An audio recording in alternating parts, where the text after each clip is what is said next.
अस्सलाम वालेकुम नाज़रीन, मैं हूं सलमान फ़िदा और आप देख रहे हैं मेरा ऑफिशियल यूट्यूब चैनल। उम्मीद करता हूं आप सब खैरियत से होंगे। बाबर आजम की सेंचुरी ने एक मरतबा फिर अपने आप को एक ऐसी तारीख दोहरा दी है जो शायद कोई भी ऐसे इमेजिन नहीं कर सकता था कि बाबर आजम इस लेवल पे आकर T20 के अंदर न्यूजीलैंड के खिलाफ सेंचुरी चेज कर सकेंगे। और उन्होंने आखिरकार सेंचुरी बना ली और कज़ाकी स्टेडियम में उन्होंने बहुत शानदार अपनी ये बैटिंग की है। 58 बॉलों के ऊपर 101 रन बनाना बहुत मुश्किल तरीन था और आखिरी बॉल के ऊपर उन्होंने ये अचीवमेंट हासिल की। और उसके बाद जो दुनिया के अंदर उनकी एक पहचान थी, जो शायद ये समझा जा रहा था कि बाबर आजम ने अपनी पहचान खो दी है, आखिरकार उन्होंने वो वापस हासिल कर ली और दुनिया को एक मरतबा फिर मानने पर मजबूर कर दिया है कि बाबर आजम इस वक्त सबसे बेहतरीन और एक परफॉर्मेंस के अंदर एक फिट खिलाड़ी हैं जो अपने आप को शायद कभी मायूस नहीं होने दे रहा।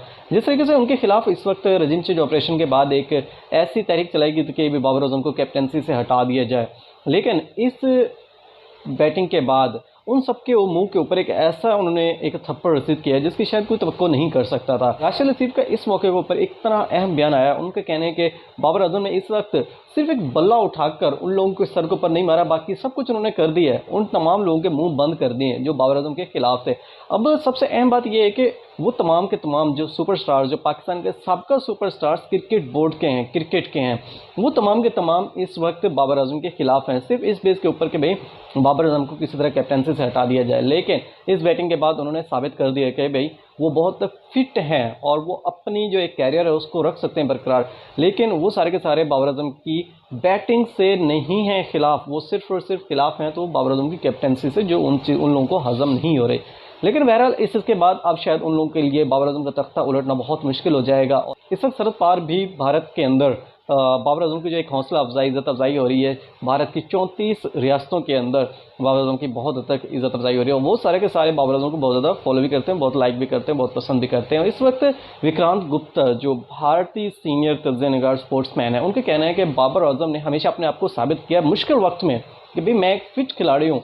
और आप लोगों की जो सोचें मेरे खिलाफ बनाई हुई हैं, ये एक प्रोपेगेंडा जो अपने अंदर एक समा रहे हैं, एक पैदा करने की कोशिश में लगे हुए हैं, वो तमाम के तमाम प्रोपेगेंडा इस वक्त ख़त्म हो चुके हैं। और उन तमाम लोगों को मुंह तोड़ जवाब दिया बाबर आजम ने कि 58 गेंदों के अंदर 101 रन बनाना बहुत मुश्किल था और आखिरी ही बॉल के ऊपर उन्होंने ये सब कुछ हासिल किया। और बाबर आजम और इमाद वसीम का जो इंटरव्यू आया, इमाद वसीम ने जब बाबर आजम से ये पूछा कि आपके लिए इस मैच के अंदर सबसे अहम और खूबसूरत लम्हा कौन सा था जिसके अंदर आप जज्बाती भी हुए हैं और बहुत एक पुरजोश भी थे, तो बाबर आजम ने कहा है कि सबसे अहम और एक खुशगवार मौका और सबसे जज्बाती मौका आखिरी बॉल थी जिसके ऊपर मैंने सेंचुरी अचीव की, क्योंकि इसके अंदर बहुत कम तवक्को की जा रही थी, क्योंकि हमने जो टारगेट बनाया था वो 185 तक का टारगेट बनाया था। लेकिन जब आखिरी ओवर तक पहुंचे हैं तो फिर यही डिसाइड किया है कि अब सेंचुरी ही चेस करनी है और बनानी है मैंने। आखिरकार उन्होंने अपनी अचीवमेंट हासिल कर ली है।